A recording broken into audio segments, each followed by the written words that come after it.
It's your boy Glenn coming to you for the win, yep. And welcome back you guys to my channel, all my travel crew right here. How y'all doing? How y'all been? I'm back with another video today, and today is going to be a video about the pros and the cons of being a flight attendant.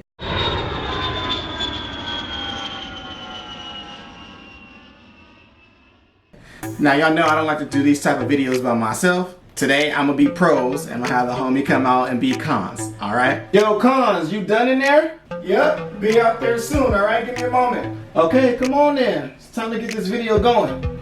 Alright, you'll be right out.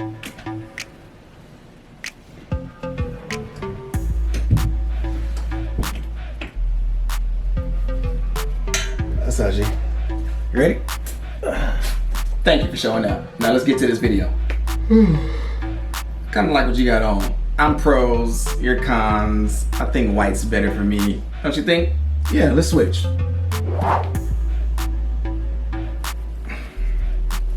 Much better. Don't you think? Let's get it. All right, let's get it started.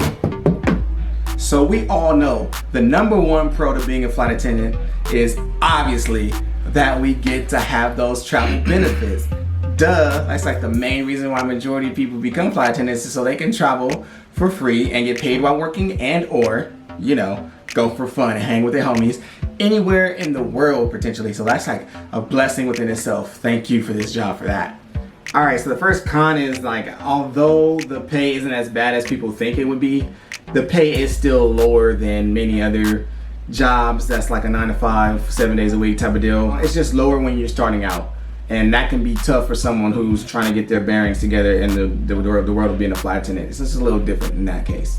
Another added bonus benefit that there is that your family gets travel benefits as well. That goes for your mother, your father, if you have a wife or a husband, or if you have kids. Unfortunately, it's not for like your siblings, like, you know, brothers, sisters, or cousins or anything like that. But your immediate family does get to get flight benefits, and they get to travel just as well as you do anywhere. Not exactly at the same priority, but they still get those benefits, so that's also good. Another con is that there are some days when you're on reserve, and you know, for some people that brings anxiety. And so for those people, it's like, you know, they don't know when they'll be called. They don't know if they'll be called. They don't know where they're going to be going when you do get called. So it's a situation where like just the fear of the unknown kind of creeps up to people. So that becomes a con. Another pro to being a flight attendant is that you always meet new people, even celebrities. I've met a countless amount of celebrities through my time. So like that's a benefit. Now you have friends at your hometown and your base city and all over the world, wherever you have layovers. If you have the opportunity to meet people, you now have friends all over. So like that's another added benefit. Another con is that you do spend a lot of days away from home. You know, trips range from 1 day to 5 days, with the average being around 3 days. So, you know, being away for that long can be tough on anyone, you know what I'm saying? If you're used to being a homebody, then it's tough because you're always gonna be on the go on the road for those days. So that's something to just think about as well as a con. Another pro to being a flight attendant is that the job is really flexible. Like your schedules, you can pick up trips, drop trips, swap trips as easily as you want to do it, as long as you can report whatever the person is that you're talking to, and you can make your schedule essentially how you want it to be. Now you may have to sacrifice some days that you wanted off to get what you want for the next month prior, or vice versa, but there is a way that you can work out your schedule to how you want it to be. Another con is relationship difficulties. Whereas if you're in a relationship, you know, it can really be tested because you're always going to be gone. So you guys are spending a lot of time apart and traveling a lot, and being apart can be tough on anyone. Like, yeah, you better utilize the heck out of FaceTime. That's what me and my wife do. But it's tough. And you know, when you go from being there and you want to see someone every day to now it's like, now I got to see you on the phone, especially if you have a family. So that makes it tough. Another pro is that you're constantly on the go, meaning you're not doing the same mundane thing day in and day out. Always moving different places, different people, seeing different everything. So you have the opportunity to have a variety of different ways to do your job and different people to see and do things like that. So it's nothing it's consistent in what you do, but it's not consistent of how things are always coming together to be done and who you're doing it with. Another con, just starting out, is that you will be working on the weekends. You know, especially like I said, when you're just starting out, you'll be working on the weekends, which means you'll be missing some friends events, you'll be missing a lot of birthdays. You know, those things, you just gotta kind of chuck up to the lifestyle that you want in until you can get some more seniority. Overall, I have missed a few events, but in the long run it's worth it because, you know, as my seniority is getting better, I can start making more of those. But like the lifestyle that I'm living for what I have, I'll take it. With this job, you get the opportunity to leave work at work. That's like a huge pro. You don't go to work and have to do paperwork and all that stuff, and then you have to take it home with you and you're up all night like, I have to get this assignment done, I have to have this in by midnight type of deal. No, you're working in the air. Once you're off that plane, now you're going to your layover or you're going home, you're done. All right, now going off of the last con of missing weekends, this one is like you will also miss holidays when you're first starting off. Like if you're not senior enough to hold off Christmas or Thanksgiving, you will be spending that with your crew of whoever you have out somewhere else. So that's something that's tough if you're a really family-oriented person. You know, you're not going to be home with them for the actual day of the holidays. So that's going to be something that you will need to adjust with probably for a lot of couple years. That doesn't make sense, but you know what I'm saying.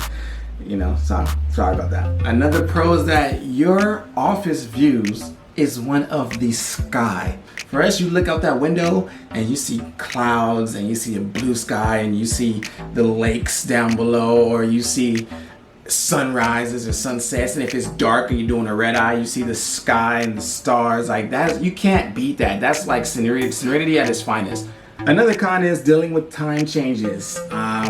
You go from East Coast to West Coast to Midwest all the time, so the time is always changing. So adjusting with that, it could be difficult on someone, and you know, your body does get disoriented the more you do it, but then you also get adjusted to it a little bit. But it's still hard on the body, and that's something that's going to be a con, and it's going to take a while to get adjusted to. Another pro for this thing right here is your layover adventures. You guys seen some of the videos before. You go on layovers, you don't have to just sit in the hotel, you don't have to just sit in the airport. You actually get to go enjoy the city that you're in if you have enough time. And that's like the best part about it. You're literally getting paid to go explore. Another con is going to work when you're not entirely feeling well, because you know this job is really on a I need you basis. This operation has to go. So like if you're not always feeling the best, or especially if you're like on one of those systems where it's reserved all the time, then it's gonna be kind of tough. Another pro is having days off during the week.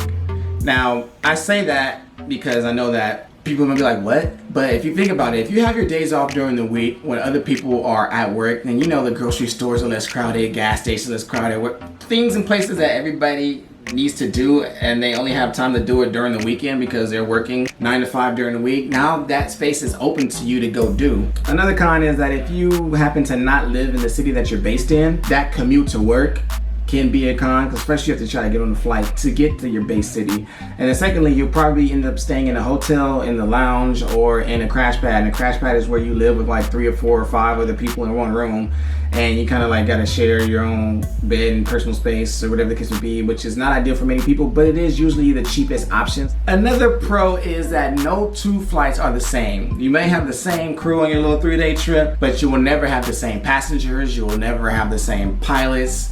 That's rare if you do, but like even if you do have the same crew and the same pilots, you won't have the same passengers in the service. And depending on how long the flight is, the service may be different, and there's just different people, different personalities on the flight, so you'll never have the same flight twice. Another con is the weight gain. And I mean this in the healthiest way. You gain weight because you work a lot, and so you're tired or you're bored, so you eat, and then you don't really like go to the gym all the time to work it off. So it's like that's another con. Another pro to being a flight attendant, you have the option to jump seat. Now I'm gonna use this jump seat way in 2 different definitions. The first way I'm gonna use it for is as a pilot or flight attendant, you are allowed to ride on the jump seat, which is where the flight attendants sit during their job. If there's an extra one, you can use that to travel to and from work or to anywhere that you need to get to any destination. Even if the plane is completely full of passenger seats, we have the credentials to sit on those seats and basically hitch a ride to where we need to go. So that's a benefit. And another thing is the jump seat agreement, and that's one thing which flight attendants and pilots, when you're commuting or going somewhere like that, you're allowed to ride on any other airline for free as well, at least in the US carriers. I can't speak on the ones that are not US carriers, but for those you're right. So I can ride on Southwest, American, Spirit, Delta, you know, any other airlines that's out there with this jump seat agreement. So yes, that's a pro, definitely. The last one I got is tired nights. You fly all day. You start at 6 a.m. There's sometimes you may not end until like 10 p.m. So you just never really know when time you'll get in there. Even though you may not be flying the entire time, you'll still be sitting there and you'll be tired because you had a long day. And so that's like the probably the biggest kind of think of at the moment. Like, it's long days of work, but you're tired, so sometimes you don't get to enjoy the benefits of having a layover. And there you have it, you guys. So I hope that you enjoyed this video. If you have any other questions about anything flight attendant related, please leave a comment down below. Please feel free to subscribe, like, and share this video. Subscribe to the channel. Turn on those post notifications. And you know, let's get this thing growing together, you guys. I just want to let you know that you have reached Glenn. Holla back at me again. Peace.